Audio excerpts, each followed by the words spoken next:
Bismillah ar-Rahman ar-Rahim. In the name of Allah, most gracious, most merciful. Dear brothers and sisters, we were discussing the issue of the justice of the companions of the Holy Prophet of Islam. There was a question, were all the companions just and good doers or not? The school of Sunni believed that all of them were just and all of them were reliable and good doers. But the school of Shia believed that no, some of them were good and some of them were wrongdoers. And we brought some of the verses and chapters of the Holy Quran and the traditions, and also we brought evidences from the intellect which support the idea and the opinion of the school of Shia and the school of Ahlul Bayt alayhimus salam. According to those verses and traditions, we can't say that all the companions unanimously, they were all just and reliable. If we follow each of them, we will be guided. No. Some of them were good and some of them were not. Today we want to discuss this matter, that what are the criteria for being just and superior? What are they? In other words, on what base and on what foundation we are proving that, for example, Mr. A is superior, is better than Mr. B? For example, to be the relative of the Holy Prophet of Islam, is it a good criteria or not? The school of Ahlul Bayt, the school of Shia, who believe that Ali alayhi salam was successor of the Holy Prophet, was the Caliph, was superior than other companions, is it because that he was son-in-law of the Holy Prophet?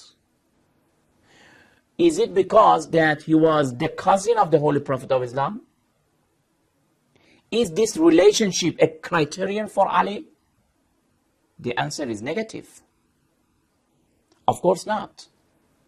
I am saying that from the school of Ahlul Bayt point of view, to be the relative of a person necessarily does not mean that that person is superior than others. To be son-in-law or cousin of the Holy Prophet is not a good criterion for Ali to say and to claim that he is the successor of the Holy Prophet or he is superior than others. If the school of Shia are claiming that Ali, after the demise of the Holy Prophet of Islam, was better than anyone else, was superior than other companions, and priority must be given to him, was not because of that relationship, because of some criteria. And today we want to mention and count those criteria. What are they? And these criteria are not something that I am claiming. I want to draw it and to deduce it from the verses of the Holy Quran. The first criterion for the superiority of a person, for the priority of the person, is the issue of God-fearing, is the issue of piety, at-taqwa. At-taqwa. At-taqwa means those who fear Allah the Almighty more than others. What is the evidence and reason for this claim? The holy verse in chapter 49, verse 13. Surah Al-Hujurat, when it says, إِنَّا خَلَقْنَاكُمْ شُعُوبًا وَقَبَائِلٍ, then it says, إِنَّ أَكْرَمَكُمْ عِنْدَ اللَّهِ أَتْقَاكُمْ. The translation of the verse for those who don't know Arabic. It says, in Allah's sight, the most honorable of you is the most pious of you. This is the criterion. In the verse, it is indicating, emphasizing that race is not important. Color is not important. Language is not important. Nationality is not important. Having a high rank or position in the community is not a criterion. Richness and wealth is not important. What is important? What brings dignity for a person? What brings honor for a person and supremacy for a person is piety, at-taqwa, God-fearing. The verse is clearly indicating that in Allah's sight, not sometimes we are judging. Yes, maybe we make a mistake. We say that wealth is important, position is important, nationality is important, but we are making mistake. From Allah's sight, the most honorable of you are the most pious of you. Those who are more chaste, more pious, more honest, more God-fearing, they are superior than others. They have supremacy. They are the most virtuous. Inna akramakum indallahi atqakum. So this is the first criterion. The second criterion.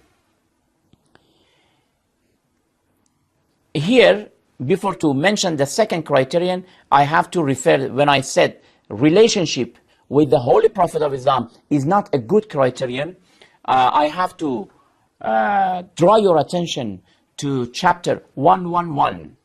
Chapter 111, Surah Al-Masad, verse 1. What does it say? It says, Tabbat yada Abi Lahabin wa Tabb. We know that Abu Lahab was the uncle of the Holy Prophet of Islam. But according to this verse, he is being criticized. He is being dispraised.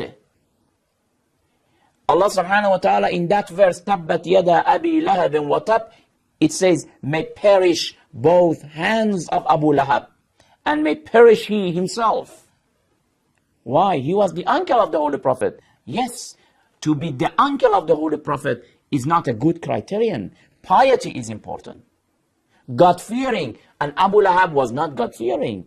Faith is important. He was not a faithful. Islam was important. Therefore, brothers and sisters, we have to refer to the Holy Quran to see that from the Quranic point of view, what are the criteria? We ourselves cannot create criteria for supremacy. So I only mentioned one criterion, and the other criteria will continue inshallah in next program. Until then, thank you very much. Wassalamu alaikum wa rahmatullahi wa barakatuh.